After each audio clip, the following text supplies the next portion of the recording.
Yesterday, I went to Mercedes-Benz Stadium, okay? I went yesterday and I watched Atlanta get scorched by Justin Dobbs, who just left the Cardinals earlier this week, in the trade deadline last week, and got to Minnesota. We took out their second string quarterback. We injured him, and then Dobbs come out there, and we forgot how to play football. Now, shout out to KJ Osborne. He took a very violent hit yesterday. They didn't replay that on the TV. I don't think they did. They didn't replay it back in the stadium, but the clip is running right now. He had to get hit out the field. He got hit pretty bad in concussion protocol, so he didn't come back into the game. So prayers on him for a speedy recovery. That's besides the point, Atlanta. Now, yesterday, we got down on the 1 yard line yesterday. So I'm not going to blame everything on Minnesota and the holes, okay? Because you guys can go back and watch the game on the NFL Plus app, all that. They're going to probably air it on the NFL Network. Go back, watch the game. The final 2 minutes of the game when the Vikings got the ball back after we scored, that drive they was on. Watch their defensive lineman hold our offensive lineman that was trying to get around to sack Dobbs. And you're going to see three different holes that should have been had flag throws on, especially that 4 and 6 that would have essentially killed the game. However, we got a fumble. I think it was Grant got the fumble. We got down there to the 1 yard line.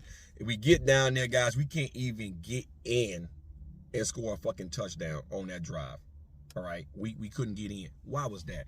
We get down there, instead of us just trusting our run back, we want to do little flea flickers and trickery shit. Had to sell that for 3 points. Just imagine who got that motherfucking touchdown. Imagine that.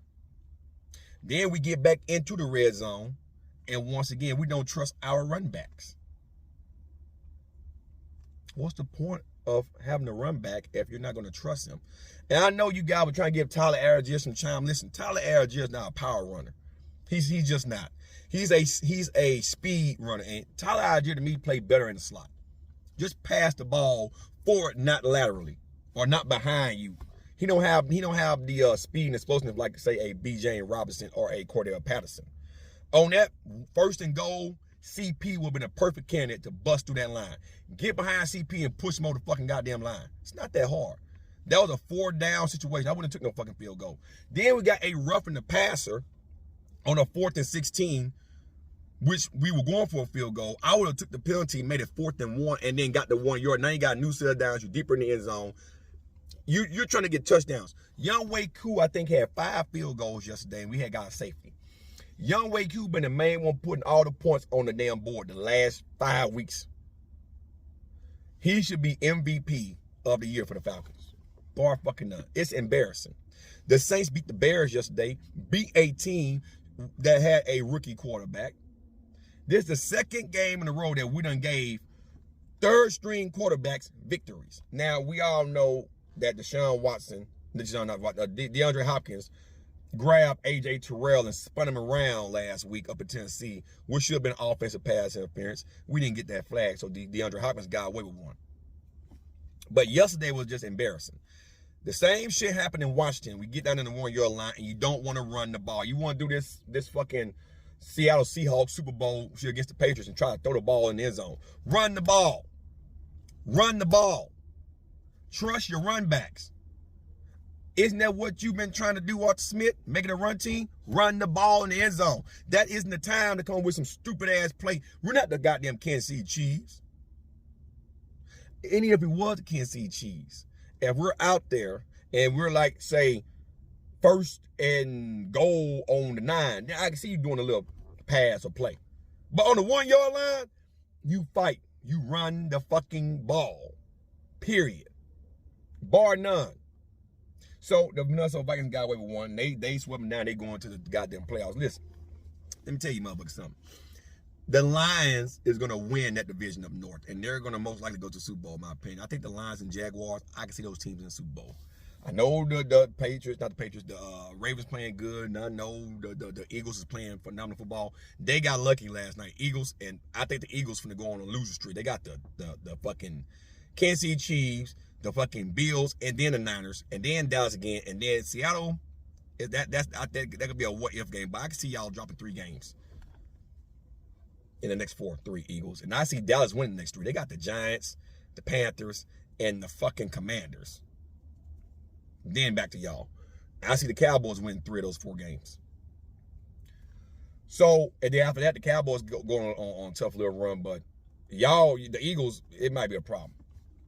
So I don't see the Eagles going all the way to the Super Bowl, and I don't see the Ravens going to the Super Bowl. I see the Lions and the Jaguars for some reason going to the Super Bowl. 2 teams never won a Super Bowl. One of them teams will win a Super Bowl this year. That's just my opinion. The Falcons isn't ready for a Super Bowl. I still see it as a playoff team. We had the pieces last year, just didn't have a quarterback. Now we have a quarterback.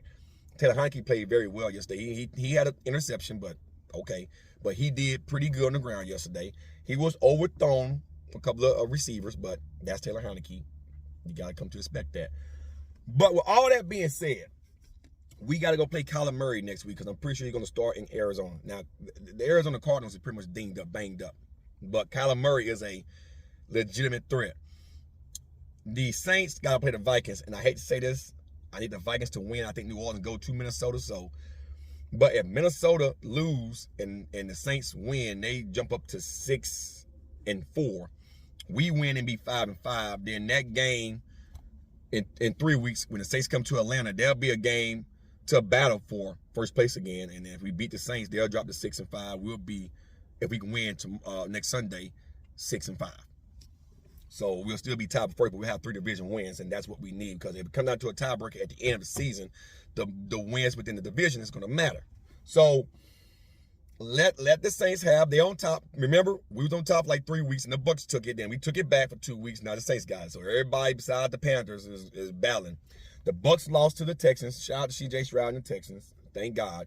So we're going to need the Vikings to upset the Saints, but the Saints isn't going to do what we did. They have a more experienced quarterback, and they have a good receiving core and a running core. I think the Saints is going to beat the shit out of the Vikings. We should have won yesterday. That makes no sense to get on the 1 yard line. You don't even run the fucking ball.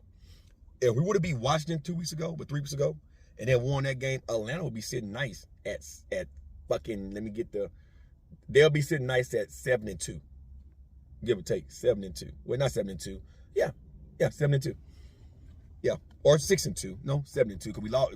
The Lions whooped our ass, and then the Jaguars got us, and then we lost to who was that?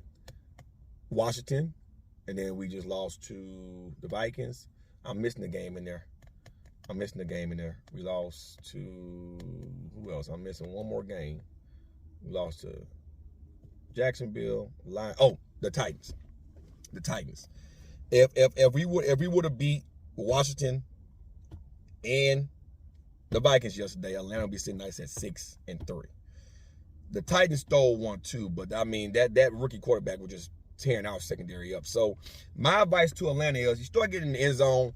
If it's 2 yards or less on the goal line, run the fucking ball. Fuck that pass shit. Run the fucking ball. It's not that hard, man. You put all this money into a run back, these running backs, use them. Run the ball. Run it. We need to win next week.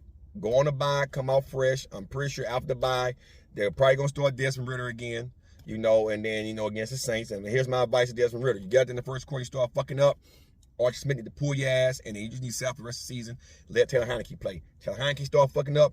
Me personally, I like Logan Woodside better. He played real good in preseason. He played real good during training camp. I think he has the arm and the patience. I know he's a rookie, but hey, we got 2 rookies on the team and 1 veteran. And really, Taylor Heineke really isn't a veteran. He's been around, 4 years, 5 years. He's really not a true veteran, but he knows the game. So, congrats to the Minnesota Verps, but y'all still ain't going to the playoffs. The Saints and us are going to be battling for that last wild card spot. Y'all just along for the wild right now. Either we're going to win the division or the Saints going to win and we're going to make the last wild card spot. Y'all ain't about that life. Y'all just got to win yesterday. Y'all, the refs gave y'all a win. Just like the refs gave the Eagles a win last night. Michael Parsons was held It was offensive pass defensive pass interference that should have been called on the CeeDee Lamb, I think CeeDee Lamb, Darius Slay interaction there. Then Dak Prescott got hit in the head, helmet, after he got tackled at the ankles, around the knees, took a hit to the head. They didn't throw roughing the pass. Then, when Dak went down, when he got that sack or fumble from recovery, the dude came in and forcefully yanked the guy off and threw him on the ground, and then the guy from Dallas got him, pushed him, and that threw an unsportsmanlike conduct flag on Dallas. And then, of course, so the refs kind of gave the Eagles that game yesterday. So, if that would have ran out of bounds yesterday, two-point conversion, field goal, tie overtime, if y'all tight end would have just kept the knees up and turned the ball in. It's kind of like how Cordell Hodge caught the ball, and then he wanted to leap out of bounds. If he would just pull that ball in yesterday, it fell across the end zone yesterday, because the ball crossed the line. His feet was dragging the ball across the line, but before he can pull the ball in, he jumps out of bounds. So he let a touchdown get away. Now, she wrong for that. I ain't going to put this woman in. Let me tell you something, guys. Because I'm up here, my son comes to OT. He has autism, so I'm up here waiting on his OT and speech on Mondays. Then school Tuesday, Wednesdays, and Thursdays. And, there'll be a lot of women that get out of their fucking cars and come in here. They won't just got them up. Of course, you're wearing all black right now. Most of the women that come up here in the mornings don't have bras on. Some don't wear panties. I don't understand. Booty just jiggling. I don't even understand. Man, put some drawers on. I don't understand.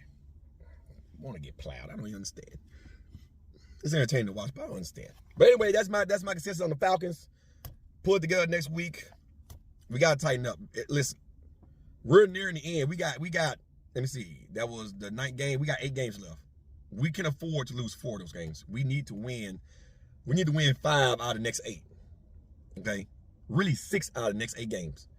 We can afford to lose more than 5. If we do, we're not making the playoffs. Period.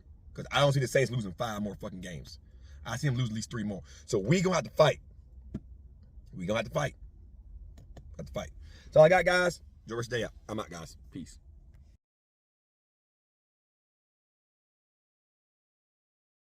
What's up, everyone? Beautiful day at the Benz. Military Appreciation Day. The Minnesota Vikings, a.k.a. Verps, are in town today. A lot of purple around. They out to support, I guess, Dobbs today. Because, Kirk Cousins out with the ACL injury for the rest of the season. Same with Grady Jarrett. But it's going to be an interesting game today. Taylor Heineke's getting the start today. So it's going to be interesting. See, I got my military cap on, military down today. So Military Appreciation Day. There's a lot of vets out here. A lot of active duty personnel as well. So should be an interesting game today. Sitting there watching Miami get their salad tossed by Kansas City. Dude just threw a pick 6. But yeah, gonna be an interesting game today, man. Another week inside the Benz. We're here for week number 10. Well, our 9th game in week 9. I don't know why I said week number 10. Week 9. See, I'm a week off. We're here with the Verps. The Dome is open today. Should be a real good game. We're gonna do something very janky to these motherfucking Verps. They don't even know. Guys. See, a Verp, that is a vomit/burp. But let's get a look at the field. Never get tired of coming inside the Benz. Every time I come, I see something different. Minnesota's out there warming up. The Falcons are not out there yet, but should be a good game. Yeah, they're out there warming up. Should be a real good, interesting game today. Oh, I got some dry skin. Look at a little boogie. That's a boogie. Look at that boogie over there. I got dry skin. That boogie. Yeah, it's dry skin. Dry skin, guys. All right, go get my pizza and shit. These goddamn burps.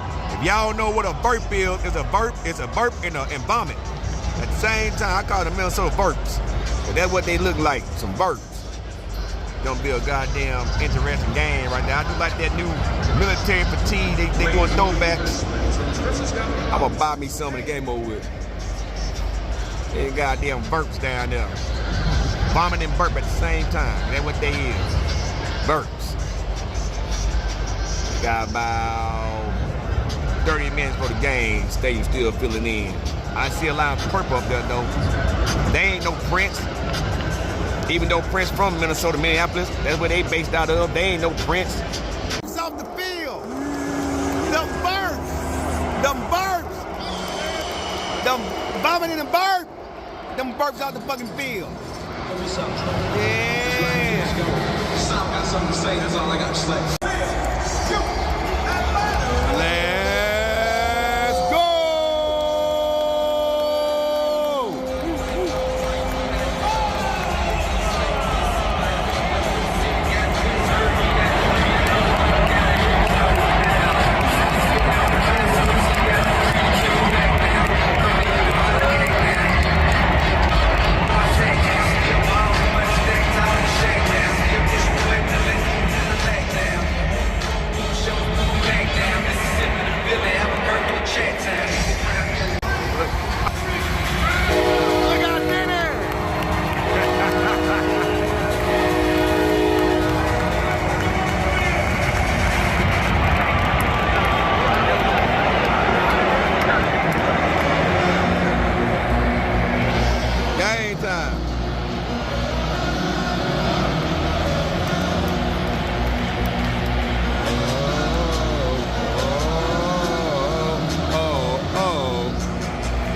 Ain't got another beer, boy.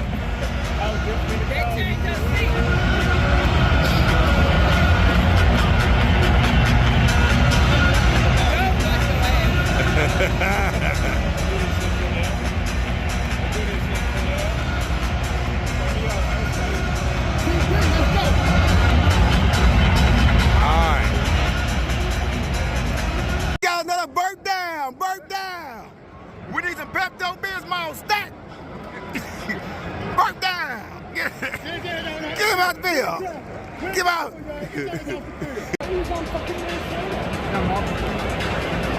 Oh man, he hurt. He hurt, man. It's bad. That was a bad hit.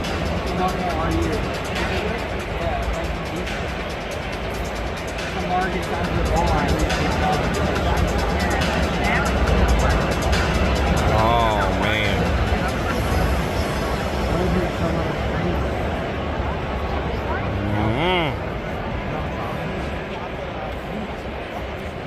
He ain't moving too much, man. They trying to get him neutralized.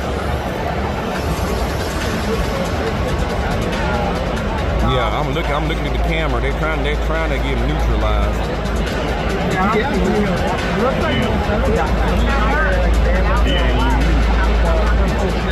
He ain't moving at all. It's bad, man.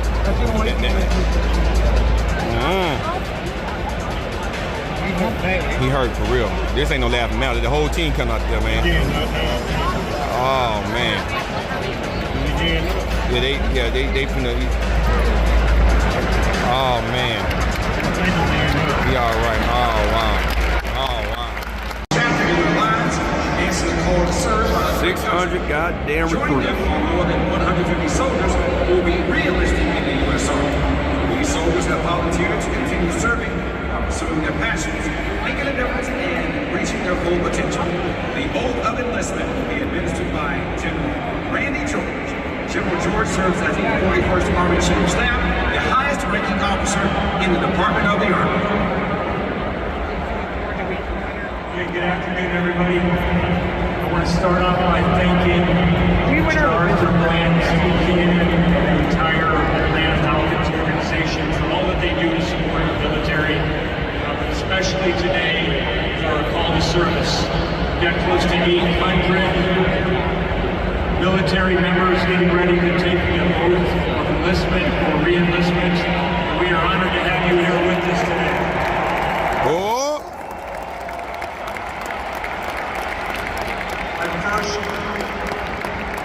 To all of those close to 600 that are getting ready to take the oath to defend our nation for the first time, I remember standing in your shoes coming right out of high school, and I can tell you that the military will accelerate your life. I know you can be all you can be and do anything.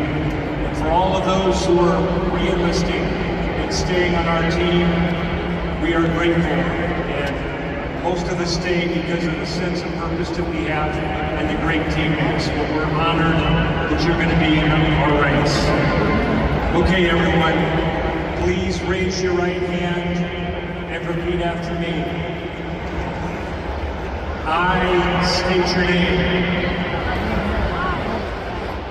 Do solemnly swear that I will support and defend the Constitution of the United States against all enemies, Foreign and domestic. foreign and domestic. And I'll bear true faith and allegiance to the same. That I will obey the orders of the President of the United States and the orders of the officers appointed over me according to regulations and the Uniform Code of Military Justice. Don't miss it. So help me God. Congratulations. You are now in. Oh!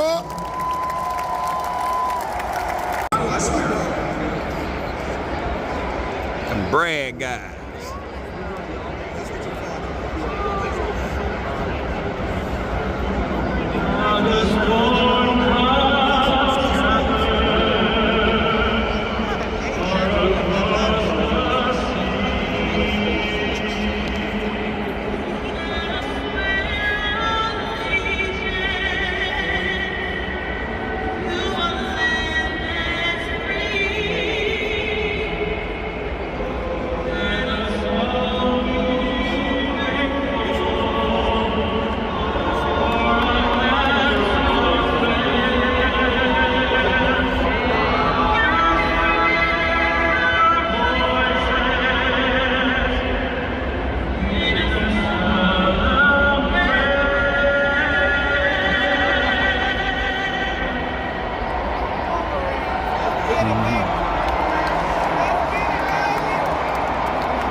Danny Glover on camera kissing his wife. I'm gonna keep my goddamn phone, okay? We see another dude pop up. Oh, here we go. Shuck it, dug it. Eating shit.